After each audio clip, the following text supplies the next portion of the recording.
नमस्कार, किस्सा यूपी का देख रहे हैं आप। मैं हूं आपके साथ सोनाली। अपने आप को किसानों का हितैषी कहने वाले राकेश टिकैत आए दिन केंद्र की मोदी सरकार और यूपी की योगी सरकार पर हल्ला बोलते रहते हैं। बार बार सरकार की नीतियों पर सवाल उठाते हैं तो कभी सरकार को लोगों के सामने विलन बनाते हैं। बार बार सरकार को धमकी देते हैं, मांग पूरी नहीं हुई तो आंदोलन होगा। एक बार फिर राकेश टिकैत ने योगी सरकार पर हल्ला बोला है। प्रदेश में बढ़ रहे क्राइम पर उन्होंने कहा कि राज्य में क्राइम बढ़ रहा है लेकिन उसको लेकर रिपोर्ट दर्ज नहीं होती। रिश्वतखोरी बढ़ गई है, देश को गरीब बना रहे हैं। कानपुर प्रकरण में बोलते हुए कहा कि सरकार ने की है ये घटना, देश बुलडोजर से नहीं संविधान से चलता है। तो आज किस्सा यूपी का में इसी पर बातचीत करेंगे। बातचीत के लिए मेरे साथ स्टूडियो में मौजूद हैं कैपिटल टीवी के एग्जीक्यूटिव एडिटर राजीव जी। राजीव जी, बहुत बहुत स्वागत है आपका। धन्यवाद। राजीव जी, राकेश टिकैत सिखाएंगे अब योगी को कि कैसे चलाते हैं देश? देखिए, राकेश टिकैत को योगी सिखाएंगे कि कैसे चलाते हैं संगठन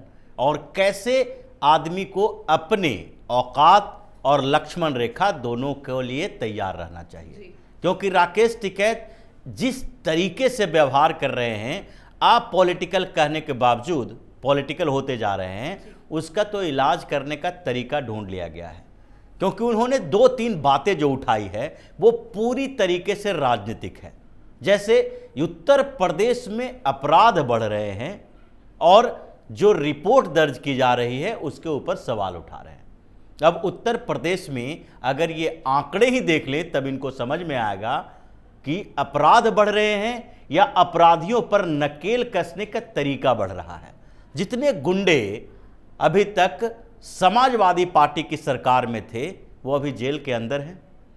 चाहे अंसारी हो, अतीक अहमद हो, इरफान सोलंकी हो या रामनाथ यादव हों या बहुत सारे ऐसे नाम हैं, अगर लिस्ट गिनाना शुरू करें तो हम लोग 10 मिनट तक उन नामों पर ही चर्चा करते रह जाएंगे। लेकिन बेसिकली बात तो यह है कि अपराध बढ़ रही है या अपराध पर कंट्रोल बढ़ रहा है। ये सवाल दो तरह के हैं। अगर राकेश टिकैत को ये नहीं दिख रहा है तो राकेश टिकैत का नाम भी उस सूची में शामिल होने वाला है। क्योंकि टिकैत के ऊपर पहले से ही कई आरोप लगे हुए हैं। ये अपने आरोपों से छुटकारा के लिए बार बार एक प्रेशर बनाने की कोशिश करता है, दबाव डालने की कोशिश करता है कि हम अगर ऐसे ही राजनीतिक बयान देते रहेंगे तो उसके कारण उसके ऊपर सरकार कार्रवाई करने से हिचकेगी, क्योंकि वो अपने आप को किसान नेता कहता है। ये दूसरी बात है, बुलडोजर की बात जो हुई है कि बुलडोजर सरकार से नहीं संविधान से चलेगा। तो संविधान के बाहर बुलडोजर है क्या? जितने भी उत्तर प्रदेश में बुलडोजर चलाए गए हैं वो संविधान से बाहर है। इसके पूरे गैंग ने इस मसले को सुप्रीम कोर्ट में भी उठाया था। जब बुलडोजर की चर्चा हुई तो कपिल सिब्बल ने कहा था कि बुलडोजर नहीं चलना चाहिए। तो जज ने पूछा था कि क्या चलाया जाए? क्या जब अवैध निर्माण को तोड़ना हो तो फावड़े से तोड़ा जाएगा? उसके लिए तो बुलडोजर की ही जरूरत है। अगर बुलडोजर नहीं तो आप बताइए कि कौन सा ऐसा इंस्ट्रूमेंट है जिसका इस्तेमाल किया जाए तोड़ने के लिए? या फिर पहले की तरह किसी मकान को तोड़ना है, किसी अवैध निर्माण को तोड़ना है तो उसके लिए 1,000 मजदूर लाया जाए जो हथौड़े से तोड़े? तो बुलडोजर पर तो ये लोग पहले से ही कई सवाल उठा चुके हैं। राजीव जी, लेकिन ये मुद्दा बन गया, विपक्ष हो या कोई भी हो, जिनको योगी सरकार पर हल्ला बोलना होता है बुलडोजर को आगे कर देते हैं। क्योंकि योगी सरकार बुलडोजर को एक पहचान दी है। अब ये लगने लगा है कि बुलडोजर का मतलब करप्शन पर चलना, बुलडोजर का मतलब अवैध निर्माण पर चलना, बुलडोजर का मतलब किसी भी तरीके से गुंडागर्दी के ऊपर बुलडोजर का चलना यानी सफाया होना। बुलडोजर एक प्रतीक है सुशासन का, लॉ एंड ऑर्डर का। बुलडोजर उस तरीके का प्रतीक हो गया है कि अगर कहीं भी करप्शन होगा तो उसके ऊपर बुलडोजर चलाया जाएगा। ये लोगों को डर लगने लगा है इस बात से कि अगर जहां बुलडोजर का नाम आता है तो ये पॉजिटिव थिंकिंग लोगों के दिमाग में आती है। क्योंकि लोग ये सोचते हैं कि बुलडोजर का सही इस्तेमाल अगर अभी तक इतिहास में कभी किया गया है तो ये योगी सरकार की देन है। तो ये लोग ये मेंशन क्यों नहीं करते कि अवैध अतिक्रमण क्राइम बुलडोजर की वजह से हटा है? देखिए, ये मेंशन कैसे करेंगे? ये तो सवाल उठा सकते हैं। मेंशन तो योगी सरकार कर सकती है। विपक्ष अगर इतना शालीन हो जाए, अगर ये लोग इस तरीके से पॉजिटिव राजनीति करने लगे, अगर पॉलिटिक्स में जो कंस्ट्रक्टिव पॉलिटिक्स होने लगे और विपक्ष दो तरीके से अपना काम करे कि जो अच्छा काम हो रहा है उसकी सराहना करें, जो अगर गलत काम हो रहा है उसकी आलोचना करें, जनता की आवाज़ सरकार तक पहुंचाएं। अगर जनता की कह रही है कि अवैध निर्माण को ढहाया जाना चाहिए, अगर जनता कह रही है कि इन अपराधियों के ऊपर कार्रवाई होनी चाहिए, तो ये बात भी सदन में उठाया जाना चाहिए और कहा जाना चाहिए कि आपने जिन अपराधियों के खिलाफ कार्रवाई की है उसकी सराहना हो रही है और ऐसा काम किया जाना चाहिए। ये नहीं हो सकता है क्योंकि यहाँ कंस्ट्रक्टिव नहीं डिस्ट्रक्टिव पॉलिटिक्स होती है। विपक्ष की भूमिका हमेशा नकारात्मक होती है और इसीलिए राकेश टिकैत उस विपक्षी टीम में, उस खेमे में शामिल हो चुका है। राजनीतिक बयानबाजी के कारण ही राकेश टिकैत की जो पार्टी, जिसको कह सकते हैं संगठन है भारतीय किसान यूनियन, वो दो टुकड़ों में बट गया और नाम भी रखा गया भाकियू अराजनीतिक। ये क्यों बिखरा था? क्योंकि इन लोगों का कहना था कि महेंद्र सिंह टिकैत के समय से ये जो संगठन चल रहा है ये राजनीतिक मुद्दों पर बयानबाजी करने के लिए नहीं है, ये किसानों के मुद्दे पर सरकार से संघर्ष करने के लिए, सरकार किसके भी हो। हमारा एकमात्र एजेंडा होना चाहिए किसानों की हितैषी, किसानों के हितों के लिए काम करना। लेकिन आप क्या कर रहे हैं? समाजवादी पार्टी के गोद में बैठ गए, कांग्रेस के गोद में बैठ गए। किसान आंदोलन के समय जब सरकार ने आपसे नेगोशिएशन के लिए कहा तो उस समय भी आनाकानी किया आपने।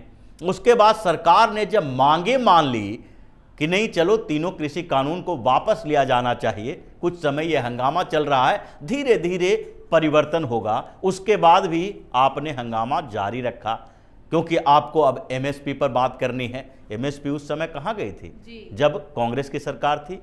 एमएसपी की बात और गन्ना की बात उस समय क्यों नहीं कर रहे थे जब समाजवादी पार्टी की सरकार उत्तर प्रदेश में थी?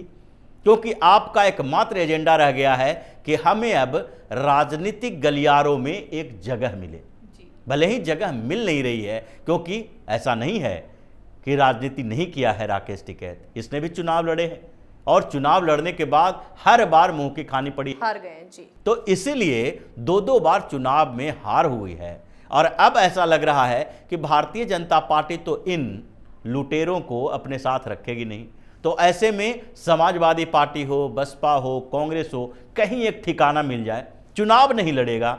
भले ही ये सोच रहा है कि आज न कल, कभी न कभी राज्यसभा का दरवाजा खुल जाए, उत्तर प्रदेश में विधान परिषद का दरवाजा खुल जाए, कहीं से हमें नॉमिनेट करके फिर से एक बंगला मिल जाना चाहिए, विधायक की गाड़ी सुविधाएं मिल जानी चाहिए। और इसी उम्मीद में ये सारी बातें कर रहा है। लेकिन ये बातें करने से, बुलडोजर का डर संविधान की बात और करप्शन और उसके साथ साथ अपराध की बात करने से, दबाव डालने से योगी सरकार चुप बैठने वाली नहीं है। राजीव जी, क्या जानबूझकर वो इस्तेमाल कर रहे हैं नाम? देखिए, नाम तो जानबूझकर इस्तेमाल किया जा रहा है, लेकिन ये प्रेशर ग्रुप की तरह, प्रेशर पॉलिटिक्स है ये। लेकिन इनके खिलाफ आरोप क्या है? एक एक आरोप की लिस्ट अब योगी की सरकार के पास बनी हुई है। सबसे पहला भयानक आरोप लगा, भानु गुट ने लगाया इसके ऊपर कि जो किसान आंदोलन राकेश टिकैत कर रहा था वो कांग्रेस और विदेशी फंडिंग से चल रहा था, उसकी भी जांच हो रही है। ऐसा नहीं है कि जांच पूरी तरह से खत्म हो गई है, लिंक निकाले जा रहे हैं और लिंक से जिस दिन पूरी तरीके से राकेश टिकैत के घर तक इसकी आंच पहुंचेगी तो फिर यह भी जेल के अंदर होगा। दूसरी बात, छोटे मोटे अपराध तो इसके खिलाफ कई हैं, जैसे इसी का मुखिया गांव का, क्षेत्र का, सिसौली का राहुल मुखिया ने क्या आरोप लगाया कि राकेश टिकैत जो किसानों की बात करता है, ये हर जगह समाज सेवा, सामाजिक कार्य और एक्टिविस्ट की तरह अपने आप को पेश करता है। तो दोनों भाई कर क्या रहा है गांव के अंदर जब तुम सही तरीके से नहीं रह रहे हो तो बाहरी बातें क्यों करते हो? तुम अपने गांव के उस तालाब की जमीन को अवैध तरीके से कब्जा कर रखे हो। राहुल मुखिया ने यही आरोप लगाया था कि जब गांव के तालाब की जमीन थी जिसको मिट्टी डलवा कर इसने अपने कब्जे में रख लिया। 80 करोड़ से ज्यादा की संपत्ति रखने का आरोप इसके ऊपर भी लग चुका है और उस मामले में भी जांच हो रही है। उस समय भी एसडीएम ने कहा था कि इस मामले की जांच होगी और जांच शुरू भी हो चुकी है कि ये जो जमीन अवैध तरीके से कब्जा किए हुए है उस जमीन पर कितना अब तक ये उसका उपयोग कर चुका है, उसका भी हर्जाना राकेश टिकैत को भुगतना पड़ेगा। तो अभी टिकैत के बारे में पूरी लिस्ट तैयार हो चुकी है। ये जो पंगा ले रहा है ना बार बार योगी सरकार से, अब इसकी सहानुभूति जो लोगों की थी इसके प्रति, जो अपने क्षेत्र में भी थी कि किसानों के हितैषी बनना चाह रहा था, किसानों के हित में कुछ बातें करता था, वो सहानुभूति धीरे धीरे खत्म हो गई है। ये अब सड़क पर भटकने की स्थिति में आ गया है, लेकिन अब मीडिया का अटेंशन चाहिए। अगर मीडिया का अटेंशन नहीं मिलेगा तो फिर गर्त में चले जाएंगे। तो मीडिया के अटेंशन के लिए योगी मोदी का जाप करना जरूरी है। बिल्कुल, और ये मीडिया का अटेंशन ही तो है जो किसान आंदोलन के बाद राकेश टिकैत हाईलाइट हुआ। किसान आंदोलन के पहले राकेश टिकैत की हैसियत क्या थी? ये नेशनल स्तर पर, जो अगर कहा जाए कि राष्ट्रीय स्तर पर कोई इसे नहीं जानता था। अगर पश्चिम उत्तर प्रदेश, हरियाणा, दिल्ली के आसपास के क्षेत्रों में इसके बारे में जानकारी थी। रैलियों में भीड़ जुटाना हो, टोल पर हंगामा करना हो, टोल टैक्स वसूलना हो, यानी कि टोल टैक्स जो लेते हैं उससे भी ये लोग लेवी वसूला करते थे। ये एक दो नहीं, पूरे के पूरे आरोपों की फहरिस्त है कि कितनी बार इन लोगों ने अपने क्षेत्र में ही हाईवे अथॉरिटी से पैसे वसूले हैं। ये भीड़ इकट्ठा करने वाले लोग हो गए थे। ये महेंद्र सिंह टिकैत की बात नहीं है। आप उन खानदान के हो, उनके बेटे हो, इसके आधार पर आप किसानों के बड़े नेता नहीं हो सकते।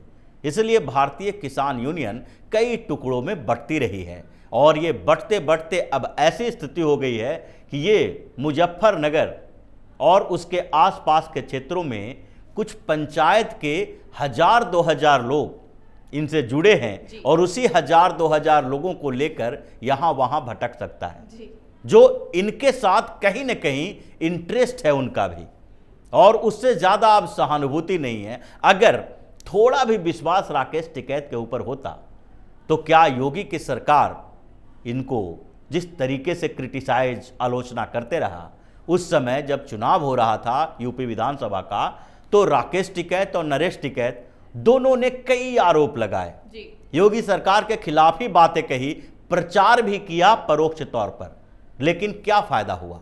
योगी की सरकार फिर से बन गई, इतिहास बना और टिकैत बंधुओं की स्थिति अब ऐसी हो गई है कि अब सड़क पर खाक चांदते हुए फिर रहे हैं।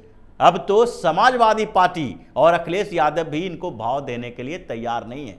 ये सोच रहे हैं कि कैसे भी राकेश टिकैत के हवाले से थोड़े बहुत योगी सरकार की आलोचना हो रही है तो इसको थोड़ा तवज्जो दे दो, नहीं तो चुनाव के बाद भी एमएलसी के इतने चुनाव हुए, ये तो मुंह फाड़े बैठा हुआ है कि हमें भी साथ में ले लो, अभी तक साथ में लिया गया। तो सारे के सारे विपक्ष जो है उत्तर प्रदेश की, वो भी राकेश टिकैत को दरकिनार कर चुकी है और अब यही मौका दिख रहा है जब योगी सरकार का बुलडोजर इसके घर तक पहुंचेगा और राकेश टिकैत भी कुछ समय के बाद जेल के अंदर दिखाई पड़ेगा। बहुत बहुत धन्यवाद राजीव जी बातचीत के लिए। धन्यवाद। तो एक बार फिर राकेश टिकैत के बोल बिगड़ गए हैं। इस बार राकेश टिकैत का कहना है सीएम योगी को सिखा रहे हैं कि ये देश संविधान से चलता है, बुलडोजर से नहीं। शायद वो भूल गए कि कितने अवैध अतिक्रमण को हटाने का काम इस बुलडोजर ने किया है। टिकैत ये भूल गए कि माफियाओं की काली संपत्ति से बने महलों को भी इस बुलडोजर ने ढहाया है और यूपी में क्राइम कम इसी बुलडोजर के डर और अच्छी कानून व्यवस्था की वजह से हुआ।